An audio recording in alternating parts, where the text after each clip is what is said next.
வருஷத்துக்கு முதல் வலது கை நடுவிரல்ல பாம்பு கடிச்சதாம். அதுக்கு பிறகு இந்த வலது கை ஃபுல்லா கடுப்பு, நெஞ்சு அடைக்கிற மாதிரி இருக்கு. எவ்வளத்தம்மா ஜீசஸ். இந்த பாம்பின் விஷம் இந்த தாயை விட்டு வெளியேறுவதாக.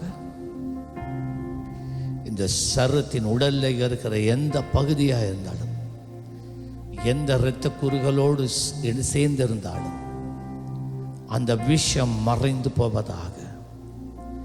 அதனால் பாதிக்கப்பட்ட அத்தனை அவயவங்களும், சவ்வுகள், தசைகள் இயேசுவின் நாமத்தில் விடுவிக்கப்படுவதாக.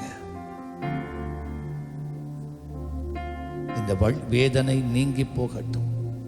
ஜீசஸ். அம்மா செக் பண்ணுங்க. அப்படியா? இதுவரைக்கும் ஃபுல்லா நோ இல்லையாம், இப்ப இதுல நோ. 3 வருஷம்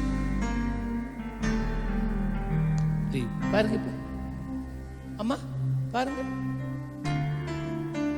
நல்லா இருக்கா? பாம்பு கடிச்சு 3 வருஷம், பாம்பு கடிச்சு 3 வருஷம். இந்த கையையும் நெஞ்சிலையும் சரியான வலியும் இந்த போயிட்டு சொல்ற கர்த்தர் நல்லவர். விஷம் போயிட்டு